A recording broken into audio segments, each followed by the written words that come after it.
гісторыі этапы можна пералічваць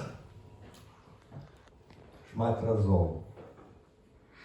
Адным з такіх пераломных момантаў у гісторыі беларускага народа становлення нашай дзяржаўнасці, аднаўлення дзяржаўнасці. Это ёсць пачатак і першыя 20 год мінулага стагоддзя. Калі на пачатку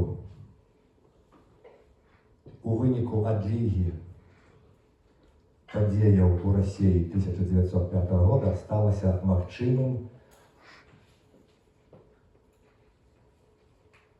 вяртанне да нашых нацыянальных каранёў, да нашай свядомасці, з'явіўся беларускі друк, і 10-12 год до 1917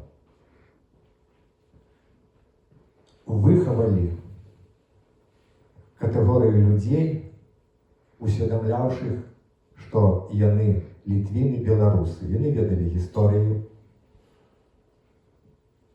І ў 17 годзе, літаральна праз 2-3 тыдні пасля таго кастрычніцкага перавароту ў Петербургу, на ўскраінах сталі дэкларавацца незалежныя краіны. Прыбалтыка, Фінляндыя, далей. Беларусь, Украіна, Польшча. У 18 годзе сталася абвешчанаю незалежная Беларуская Народная Рэспубліка.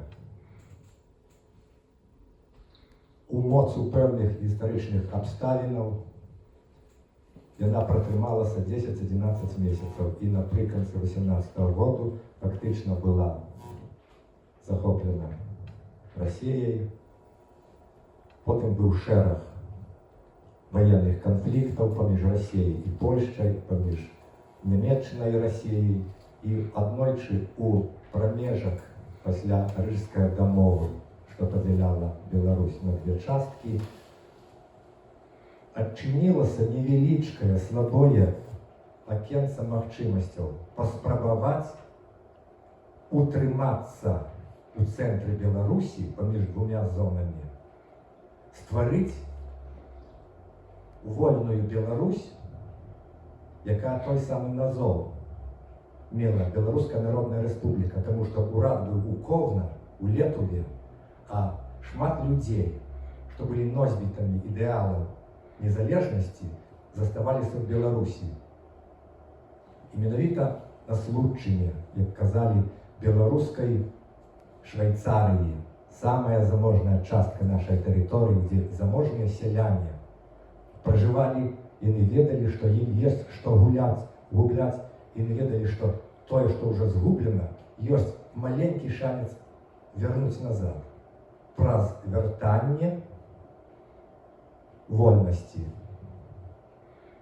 Якія ў іх былі шансы, зараз праз 100 год гледзячы на тыя часы, можна сказаць, ну як яны такімі былі недальнабачнымі, яны што, не бачылі, што прайграюць?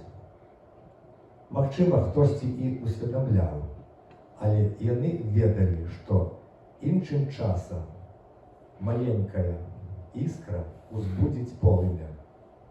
Яны спадзяваліся, магчыма, што іх падтрымаюць навакольныя раёны, паветы, і пастане пашырыцца. Мы шмат разоў бачылі, калі сапраўды невялікія групы, нават сотняў людзей, пераварочвалі, перакульвалі імперыі. Як, дарэчы, і ў самой Расіі. Колькі было сотняў тых, хто Петербургу захапілі без стрэлу зімовы палац і арыштавалі часовы ўрад. Там же не было іх сотні тысячаў. Некалькі сотняў, ядро якіх складало там 2-3 десяткі спецназу Нямецчыны. Тое саме могло тут быць. Яшчэ прыклад з Расіяю.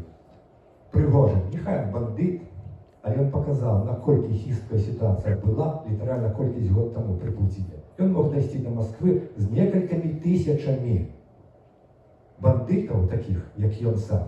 Яны маглі перакуліць гэтую уладу.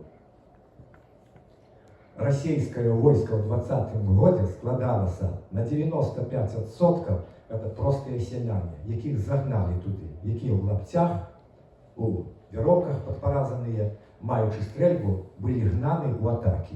І вони натовпами переходили на бок случаков, і как не те китайская и среднеазиатские, азийские дивизии, отделы, які Троцький пригнав на Случину, то усе могло битися. Могли б розвернутися і пойти просто на Москву чи куди. Разом со Случаками. Ну, відбулося так, як відбулося. Це приклад того, коли у таких тяжких умовах з найменшою надією на становчий виник люди, тим не менш, шли за свою землю. Івонка Сурвіла тоді, у 98-му році, у цій залі казала, коли розмовляли ми про іншу ситуацію в Білорусі. Їм, Случакам, було тяжко пойти під кулі на боротьбу, так само, як тяжко було б нам сьогодні. Хто з нас зараз готовий пішов йти на фронт, взяти стрільбу, воювати? Тяжке питання. Їм так само було тяжко, але не пішли. Кілька з нас може пойти? Безумовно, інші умови, інша свідомість, але те, що тоді відбулося, нехай для нас буде ідеалом, досягнемо його чи ні, чи ми можемо стати такими, як Случаки, але є на кого рівнятися.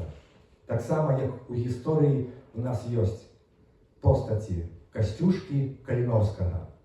Ми їм ніколи не станемо, бо інші умови, але це наше світло історичне, ми на їх рівняємося, і вони нас просто натхняють. Сьогодні ми озвучимо кілька слов про саму подію. Дозвольте мені на початку зачитати зворот старшині Ради Білоруської Народної Республіки Івонки Сурвіла з нагоди Дня Героїв.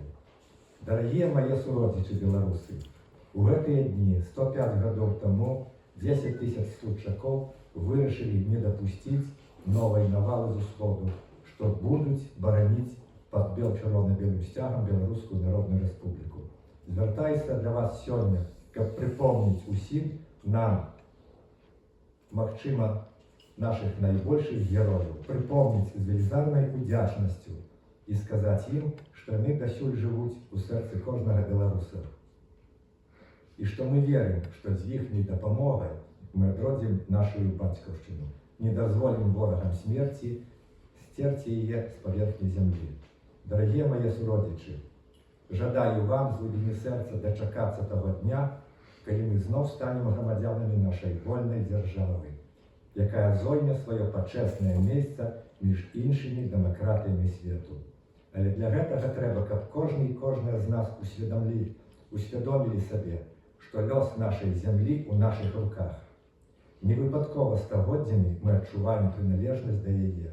Опошній раз ви показали це у жнивені 2020 року, коли цивілізований світ переконався, що навіть під ботом диктатора ви ведаєте, хто ви, і вірите в вашу вольну будучиню.